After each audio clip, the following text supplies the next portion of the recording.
Makasih udah datang, Pak.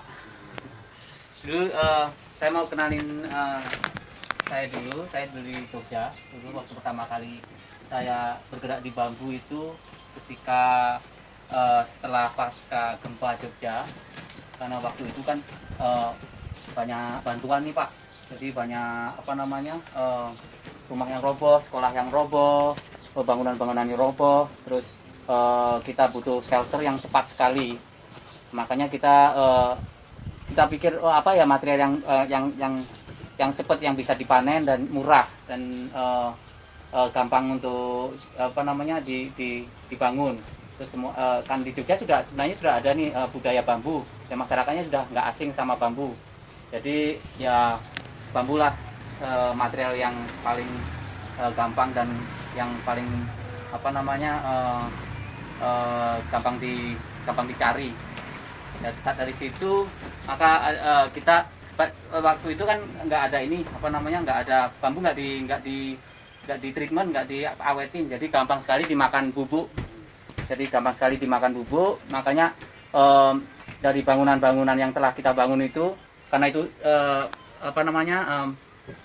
kita pikir itu cuma temporary, jadi nggak usah di treatment. Akhirnya kita bangun sekolahan, kita bangun rumah, sudah beberapa bulan dibubukin, dimakan kembang bubuk, udah bikin bagus-bagus gini, ternyata nggak tahan lama. Terus kita pikir kita harus awetan bambu juga. Waktu itu juga waktu kita memanen bambu, kita nggak secara sustainable, jadi semua kita potong, jadi rumpun itu kita habisin semua, jadi matilah ya, karena kita nggak sustainable. Kita harusnya manennya secara sustainable, secara berkelanjutan itu. Terus mulai start itu, jadi kita start mulai dari hulu sampai ke hilir. Kita bikin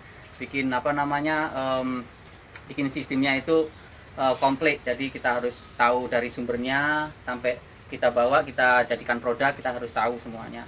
Jadi kita harus tahu cara merawat, cara memanen, sampai cara mengawetkan, dan cara menggunakan setelah, dan cara maintenance kalau sudah jadi bangunan gitu. Ya gitu. Start saya fokus di bambu saat itu kira-kira tahun 2006, 2007 start jadi. Tapi masih belum bentuk perusahaan, masih kita dapat bantuan-bantuan seperti itu. Jadi lalu kita bikin perusahaan di Jogja, salah satu perusahaan yang pertama kali untuk mengawetkan bambu di Jogja, yang namanya Sahabat Bambu dulu. Ya startnya dari situ gitu. Terus gimana kalau Natali bisa kenalin diri Natali di sini di bambu? Do you think, can you introduce yourself, Pak? Oh, yeah. Why you focus in bamboo? When you started?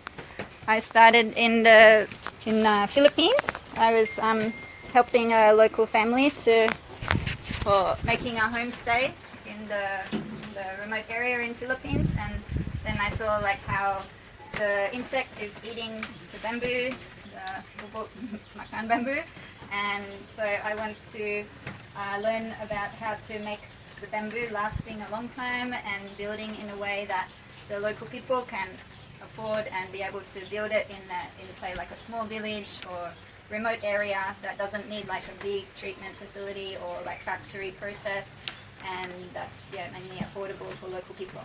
So, and then I came to Bali and I built this house here in Denpasar, and that's been a big learning experience, because when I came here they just made borax illegal in Indonesia because someone tried to make a bomb out of it apparently.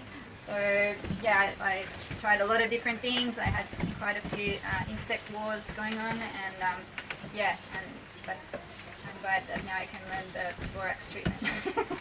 But I use the product called Freemite, which is made from chili, from cabe, and sunboric acid and neem, and has some nanoparticle. And it worked quite well in the pillars. It doesn't stop the tawon, the wasp, but it stopped all the wood, the beetle from eating the bamboo.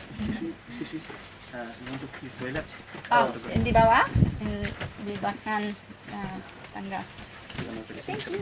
Can we stop for now? Yeah, let's have a pause.